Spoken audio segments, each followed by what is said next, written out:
Pahalgam attack ಬಗ್ಗೆ ಕೂಡ ಗೊತ್ತೇ ಇರುತ್ತೆ. ಹೌದು ಪೈಶಾಚಿಕ ಕೃತ್ಯ ಅಂತ ಅನ್ಸುತ್ತಪ್ಪ ಇದು. ಹೌದೌದು ತುಂಬ ಹೇಯನೀಯ ಹೇಳೋಂಗಿಲ್ಲ.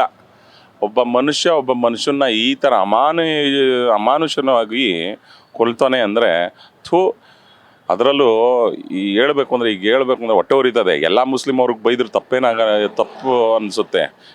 ಕೆಲವರು ಮುಸ್ಲಿಂ ಮಾಡೋ ತಪ್ಪಿಗೆ ನಾವು ಎಲ್ಲರನ್ನೂ ದೂಷಿಸಬೇಕು, ಆ ಥರ ಆಗೋಗ್ಬಿಟ್ಟಿದೆ.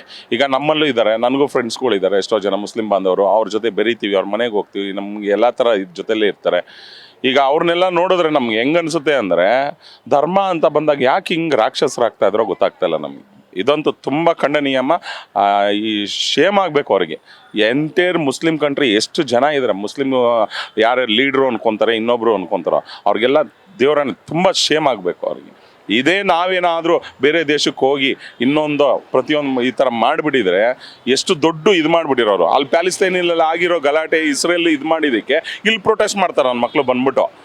ಇದಕ್ಕೆ ಯಾರಾದರೂ ಕೇಳೋರು ಇದ್ದಾರಾ? ಯಾವ ಬೇವರ್ಸಿಗಳು ಕೇಳಲ್ಲ. ಆಮೇಲೆ ಯಾವುದೇ ಕಾರಣಕ್ಕೂ ಈ ಮುಸ್ಲಿಂ ಸಮುದಾಯನ ವಹಿಸ್ಕೊಂಡು ಪಾಲಿಟಿಕ್ಸ್ ಮಾಡ್ತಾ ಇದ್ದಾರಲ್ಲ ಕೆಲವು ಪೊಲಿಟಿಷನ್ಸು ಮತ್ತು ರಾಜಕೀಯ ಪಕ್ಷಗಳಿದಾವಲ್ಲ, ಅವನ್ನ ನಾವು ದೇಶದಿಂದ ಫಸ್ಟ್ ಕಿತ್ತೋಗಿಬೇಕು. ಫಸ್ಟ್ ಅವನ್ನ ಕಿತ್ತಾಕಬೇಕು. ಏನಕ್ಕೆ ಹೇಳಿ, ಅವ್ರಿಗೆಲ್ಲ ಸಪೋರ್ಟ್ ಕೊಡ್ತಾ ಇರೋದೇ ಈ ರಾಜಕೀಯ ಪೀಪಲ್ಸು. ಅವರಿಂದನೇ ಇದೆಲ್ಲ ಆಗ್ತಾ ಇರೋದು. ಅವ್ರನ್ನ ಬೆಳೆಯೋದಕ್ಕೆ ಕಾರಣನೇ ನಮ್ಮವರು. ನಾವು ಮಾಡಬೇಕಾಗಿರೋ ವಿಷಯ ಏನಂದರೆ, ಯಾರು ಮುಸ್ಲಿಂ ಸಮುದಾಯಕ್ಕೆ ಬೆನ್ನೆಲುಬಾಗಿ ನಿಂತಿದ್ದಾರೆ ರಾಜಕೀಯವಾಗಿ. ಈಗ ಫಾರ್ ಎಕ್ಸಾಂಪಲ್ ನಮ್ಮ ಸ್ಟೇಟಲ್ಲಿ ಇರೋದ್ರಿಂದ ಈಗಾಗಲೇ ನೋಡ್ತಾ ಇದ್ದೀರಾ ನಮ್ಮ CM ಅವ್ರು ಯಾವುದೇ ಥರ ಪ್ರಾಧಾನ್ಯತೆ ಕೊಟ್ಟಿದ್ದಾರೆ, ಏನೇನು ಮಾಡ್ತಾ ಇದ್ದಾರೆ ಅನ್ನೋದೆಲ್ಲ.